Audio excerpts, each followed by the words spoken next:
Hey, fairy grasshoppers, it's Bridget. Hey, nice to feel ya. I always say nice to see you, but I know like I'm in front of a camera and you can't see me, but I feel like I can feel you.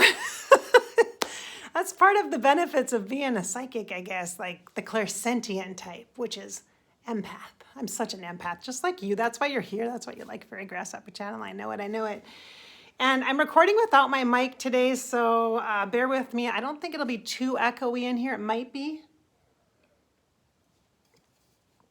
But I have a little bit of time before I step into a session, and I wanted to chat with you. This is a vlog. That's how I'm feeling today. It's actually St. Patrick's Day when I'm recording this video. I don't know when I'm going to share it. Sometimes I record videos because I feel like it, and I have so many I can't share them all on the same day with you. Like, kind of got to spread it out, you know, because you guys have lives. You have other things to be watching besides just me chatting about stuff. And so today is St. Patrick's Day. So I'm wearing my green, got my green on, and I'm not really feeling the vibes though, you guys. If I'm honest, I think it's because it snowed again this morning. And that happens. It happens in Minnesota. It totally snows in March, totally happens in the Midwest. But I'm just like, oh, really? Like, I think I was ready to be done with winter, even though we didn't have a horrible winter, but I had to take my sinus medicine today. I did it for the first time, so hopefully my nose won't be all runny in this video. Do you guys have sinus stuff too, like allergy stuff? In Minnesota, when the snow mold comes out, it really just amps things up, and then when stuff starts to get green, you can feel it, like eyes get itchy and swollen and nose gets stuffy and sinuses and sometimes headaches too. I had a headache last night, so I knew stuff was going on. So at least the snow is melting. It's starting to melt. It's a little cloudy, but you know, that's okay. That's all right. But I feel it's Wednesday and I feel energy. I'm clearing stuff and I feel crabby, and I kind of wanted to just start my day over. I'm like, is there no way that I can just push redo, you know, reboot the day?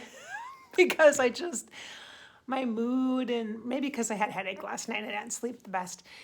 I'm feeling okay now. I just want to be clear. I'm feeling okay now. So thank you. If you're like, oh, I feel bad for you. Don't feel bad. It's okay. I'm feeling okay now. And yet, it's kind of self-induced too a little bit because it's energy too. So it's energy and sinuses.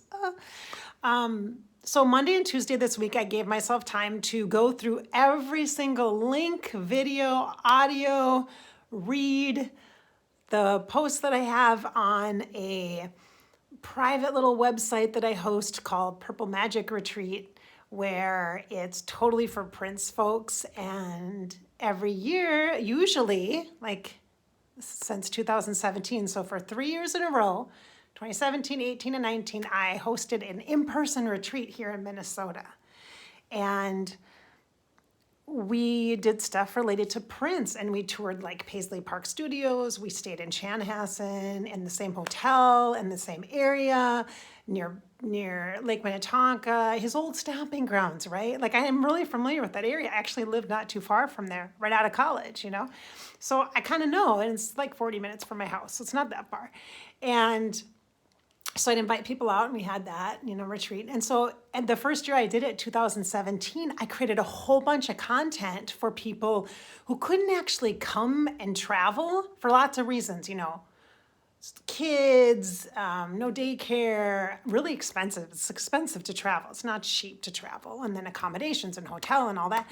And that couldn't come here or were overseas, and just totally impossible to kind of do that. Really huge financial thing.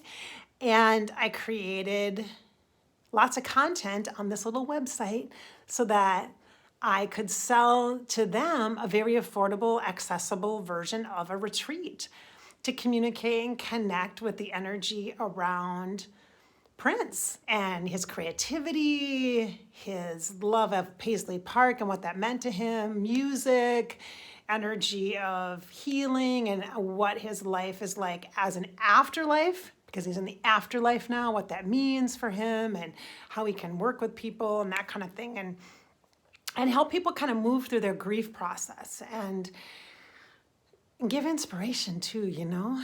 And so I did, and it's a beautiful little website. And I forget how awesome it is because I didn't share it in 2020. I didn't share it in the fall because we didn't do an in-person retreat. I didn't share the Purple Magic retreat, the virtual one. And so I've been going through it now and just going through it like I am attendee. I thought I was just going to check the links and stuff. And then I started getting into it. And I'm like, wow, this is good stuff. Wow, because it's 5 years later, you guys, in April. Some of you might not know this if you're not Prince fans, admirers, but it'll be 5 years in April since he passed away. And so that's a huge deal for people, especially because I live in Minnesota. It's like a big thing, right? And it just seems like it anyway, that it's bigger here. And so so I was like, okay, I need to do something to kind of honor this. And then this is a good time to kind of release that again. Since I didn't do it in the fall, let's do it now. But before you do that, you got to kind of check your website, check the links, check the formatting, check stuff to make sure nothing got weird or anything, any updates on the web host or anything like that. Got to make sure all the links, because they're housed on different servers and different file formats, audios, videos, all sorts of stuff. So got to make sure, right? So got to go through all that, which I thought, oh yeah, it'll take me like a day or two. Oh my gosh. I get into it and I'm like in. And so it's created this huge, like, and I say huge because I just don't like it. It's not very convenient, timing wise for me. Opportunity for my own reflection, my own healing. And I thought about this, and I knew it was going to happen, but I was hoping it wouldn't happen quite so quickly. But it did. Ooh, surprise. Surprise, healing. Hello, opportunity for healing. Here it is, right here. And I knew because I had there's a lot of unresolved kind of feelings and emotions that I have around my experience doing the last in-person retreat in 2019, closing my Facebook group related to Purple Raindrops, or the Prince folks that I worked with for several years. I mean, I never intended to host a Facebook group for Prince stuff, to even do a website for Prince stuff or anything like that.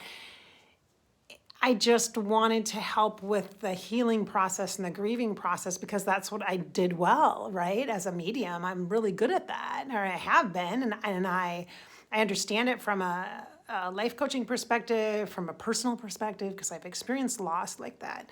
And I knew I could help, and I thought maybe 6 months, maybe a year, maybe, and then it just kind of had some momentum of its own. And I met some really wonderful people. I'm going to say that too, really wonderful people. But with that, the great stuff, you have experiences that aren't so great. And faced with your own challenges, like my own resistance points, like judgment and expectation, and like feeling like you have to be there and do everything for everybody else. And when they're not happy, then there's something wrong with you. And that's not true, because relationships are a two-way street, of course, right? Even when you're purchasing something, even when you're buying a service, it's a two-way street. You don't pay for somebody to do something for you and then you do nothing. You still have to show up or be in part of that process if it's a relationship-based experience, and that's what all my work is. Whether it's channeling or watching a video like this, there's an energetic exchange, like the heart. Heart-connected exchange, right? There's lots of different levels, though, of that relationship and the commitments on both sides, right? And showing up. And it became some of my experiences with Prince early on. I was very naive to, I just guess I thought everybody else was like all about their own empowerment too, and wanted to, I really clearly understood that you don't look to somebody else to tell you what to do and to tell you how to live, and that then if you do what they say or you do what you think they're telling you to do and it doesn't turn out, then it's their fault, not your fault. It's not like that. You can't use other people as a scapegoat. And that includes Prince. That includes afterlife celebrities. If you watch Above Life channel, you know I'm really clear about that. It's like they give us insight, but they were people too, okay? You're a person too. You can't live your life having other people tell you what to do and then be mad at everybody else when things don't work out because you're not taking your own empowerment. You're not holding your own power. You're just constantly shuffling it around so that if something bad happens to you, you don't have to feel like a failure because you're not the one that had the idea anyway. This person gave you advice, whether it be a counselor, a doctor, a coach, an athletic trainer, a business person, whatever, you guys, we're still responsible for our own choices and our own actions, our own behaviors. And especially current events, and the times that we're in, it's like there's a lot of finger pointing and blaming and scapegoating. And I'm really feeling that because of this opportunity that I'm getting right now with this Purple Magic content, the virtual self-paced retreat, that I'm having an opportunity to heal some wounding for myself from I was a scapegoat for people. I became that for some people, even though to the best of my ability, I tried really hard to not be that and be like, hey, I'm sharing the messages. You get to interpret. You still have to make your own healthy lifestyle choices. Hopeful, helpful, and positive lifestyle choices, right? And yet the grief process became something that was almost like a blanket for people to hide under after a while, and related to Prince. And in the beginning, of course, very understandable. And grief does not have an expiration date. I'm not trying to say that they're hiding behind their grief and then because they didn't get over it. That's not what I'm saying at all, because grief does not have an expiration date. It's different for everybody. It's very unique and personal. But what I am saying is that grief of his loss for many people, just like your favorite person, whether it be Freddie Mercury, Marilyn Monroe, a family member, the public people, the reason why in some cases that we react so much to their loss, even if we didn't know them, even if we weren't even a mega fan or a fan at all. Like I hear that a lot with Prince and Freddie Mercury. Those two, both Prince and Freddie Mercury, I hear a lot. People saying, I didn't even really pay attention to them until they died. And now I'm like, I have to know everything about them. And I want to watch their music. And I feel like, dang, I missed out on that, seeing them in person. But I feel like I can appreciate them so much as an afterlife energy. And that's true. You can. Yes, yes, yes, yes, for sure. But sometimes when somebody dies, that is like an icon. They kind of open up this doorway of opportunity, or they open up something that is a place for people to heal their own selves. And the grief, everybody has grief. Everybody has grief of a divorce, loss of your childhood, physical death of someone that you loved or cared about, whether it be a pet or a person, or loss of what your life could have been, or because you've been in an abusive relationship, or you're dealing with a health crisis, so loss of a healthy life for yourself, or there's so many things you can grieve, you guys. There's so many missed opportunities. There's so many things you can grieve. And so grief can become this, almost like this blanket that you kind of huddle in, because it almost becomes a shield, kind of, especially for people who are empaths. So that's what I've kind of discovered. And we have to be able to separate, or at least understand, pull apart the things that are ready to be released or healed in relation to our own grief, so that it doesn't just keep being added on. And so pretty soon we have this huge, heavy, weighted blanket instead of this comfortable, kind of cozy space that we go in and reflect and we feel in, like on a 5-year anniversary, we feel in, then we breathe and we come out, and then we're whole again. It's like a cycle. So those cycles of grief, right? And sometimes people confuse their own personal grief, or they find that it's easier to grieve the loss of somebody famous than it is to identify their own personal grief inside themselves. And so it almost gives this opportunity for that to clear because you're grieving that person. It's kind of a sweet,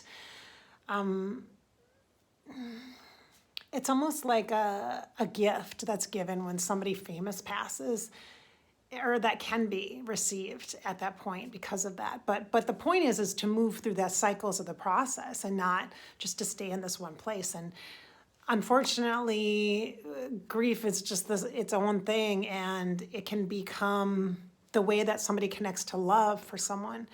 And so they're afraid. Sometimes people can be afraid, from what I've experienced in my private sessions with clients. And for myself, it's like, if you let go of the grief, then you won't feel anything. Like, you won't feel any attachment to them. And you don't want to feel numb. You don't want to admit that they're not there anymore, or that the relationship has to evolve into this afterlife connection. And that can feel scary and uncertain, and it feels like you're disconnected, and it's better to feel bad than it is to feel disconnected. And so it's like, if I let go of the pain, then I won't have the love, but that's not true. And yet you can't tell people that. They have to come to a place where they're willing to let go of their pain so that they can experience the transmission of what love eternal really is, and what healing is for each of us ourselves. And that's a gift. So I'm in a place right now where I'm working on some wounding around the scapegoat piece, and for myself. And I mean, I literally had someone tell me face to face, like at a retreat experience, about like what a horrible person I was. And I'm like, I'm sorry, what? Like, I really had this really intense, and I'm going to say confrontation, because it was very hurtful to me. And right at a pivotal point where I'm like doing some healing work, and I'm helping people, and I'm in the middle of doing my job and hosting something very deep and intense. And like, I was totally attacked. And everybody else that witnessed it were like shocked, I think, too. But I know that it really had nothing to do with me, that I was just the scapegoat, you know? And my understanding about my role with the afterlife and channeling and as a psychic and a medium was just all of my fears in that moment of other people giving me all their power was realized, because it happened. 2019, it happened. Right there in that moment, this person affirmed that, yes, people give you all their power. And it just reminded me how important it is for me not to accept it. You know, I don't want anybody's power. I don't want to tell people what to do. I want to give them opportunities and options, just how Prince is doing right here, right now for me. And it was a really challenging, it was very traumatic, you guys, honestly, because it made me just be like, I'm done with this. I'm not doing this anymore. It's not worth it. It's not worth any amount of money. It's not like I get fabulously wealthy by doing it. And so there's like no reason really to do it. I mean, I have friends that I'm connected to already, and that I'm gonna be friends with for life, that I can stay connected to without having to like do big public stuff related to Prince at all, you know? I have choice, opportunity and choice. And right now I'm choosing to work on the healing and the wound, and working through some forgiveness to acknowledge that I was a scapegoat. And how did that happen? Instead of blaming myself for letting it get to that point, how did I not see this person was vulnerable to that? And how did I not just refuse service? Or why didn't I just say no? Because I kind of knew, and I just felt bad for the person's energy. You know, I thought, oh, they've had a hard life, and I should, you know, having all these, I should have done this, I should have had better boundaries, I should have just said no, it would have made it so much, like all these things that I did wrong. But the truth is I have to allow myself to heal and forgive myself for my part. And acknowledging that my fear I came face to face with my fear, like somebody gave me their power, just totally gave it to me. They expected me to just fix them and give them personal information with Prince. And I mean, I'm just like, wow, like it was exactly my worst fear of why I didn't want to do any of this work in the first place. Like, I'm like, no, I'm not doing this, you know. Why I held back, and it took so long to do it. And is it worth it? Yes. It's 100% worth the journey that I've been on and the experience, because right now here, I have an opportunity for another layer of my own clearing and healing, and to grieve the fact that I maybe grieve my loss of boundaries in that at that time. I was nice about it too. Let's just be clear. I handled it pretty well. I think I was a deer in the headlights, but looking back, I think, okay, I handled it as best I could for sure. I didn't get all mad. And let me just tell you, if you know me personally, you know I can hold my space. Boots on the ground. Really? Really? You don't think I could like throw down with you? Oh yeah, I could. And if you shamed somebody else next to me, or you were trying to blame them for something, I would step right in and be like the protector of that person. And no, this is not the way it is. But when it came to me, I didn't feel the need, I don't think. And I still don't necessarily feel the need to defend myself, because it wasn't, I felt attacked and hurt, but it wasn't because of me. It was all from their own wound. And I know it. And so how do I forgive the experience of that painful time and let it go and let it be part of the past, of the grief? And then to open up opportunity for new ways to connect with healing energy related to afterlife celebrities, because there's more celebrities that I could totally have this kind of awesome connection with and share. And I just have to give myself this time to kind of work through so that I don't feel so personally accountable for everybody's individual own unique interpretations, understandings, and experiences, because I can't be responsible for that, you know? And as a business, it's tough. It's tough because you want to be customer service, you want to be really responsive, you want to have a great value, because as a client or customer myself, I want to have great value, I want to have good customer service. So I tried to be like all of the things that I wanted in service for me, you know, responsiveness and personal like personality, like kindness and all that. But at the same time, it's like, okay, there's expectations and there's just trying to please people. You're somewhere in between, Bridgette. Where are you? You know, kind of a thing. So I got to work on giving myself this room here today, and maybe in the next couple days for sure, to heal some of that for myself, you know? And so, wow, this is like so personal, you guys, so personal vlog, but this is what happens. This is the kind of thing that happens with the work that I do.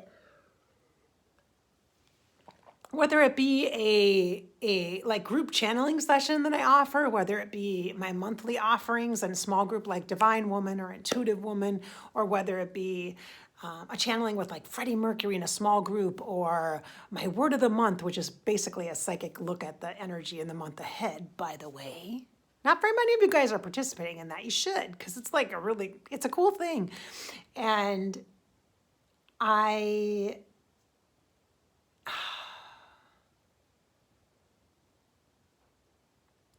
just feel like it's a good thing for me to show you very full-on transparently how this stuff affects me too. Just because I channeled it doesn't mean I'm like immune to everything or I'm not above anybody. I am right here with you, engaged and connected and committed to the process for myself too. Like, I'm accountable. I hold myself too accountable, clearly, as we've learned here in this time together today.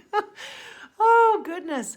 Guys, it's natural though. It's natural to go through the cycles. It's natural to have these experiences, and it's natural to take things personally, especially when you're an empath and you're feeling stuff. It's natural to take things personally. So to kind of sort through that and to release some of the parts, pull out some of the stuff that's ready to be released and let go, and then everything, the energy of all of this is more manageable, you know, living as a whole, healing as a whole person. So I'm Bridgette. If you don't know me, hey, nice to meet you. I'm an intuitive life coach. Yeah, I do a lot of my psychic work as a coach that also works with the mind. So I don't do like psychic readings, tell you the answer, predict your future. I just don't do that, because why? I believe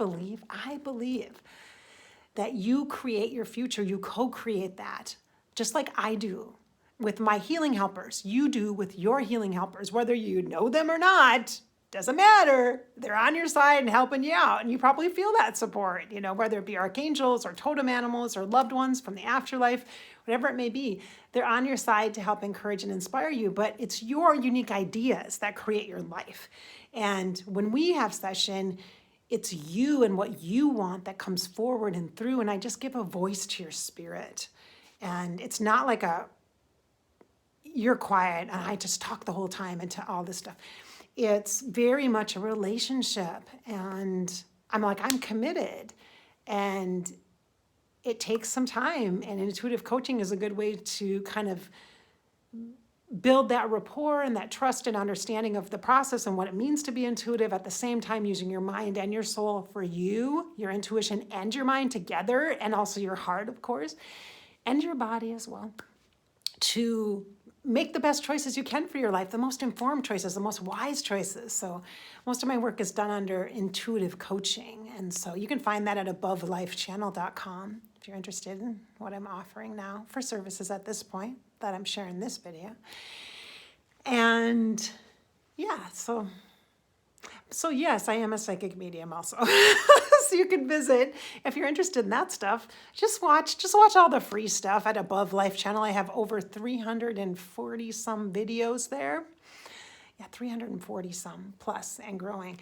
Lots of playlists, lots of different famous people, influential people, world leaders, and of course celebrities, from movie stars to TV stars to comedians to musicians to rock stars to famous families of celebrities and all that. So check it out.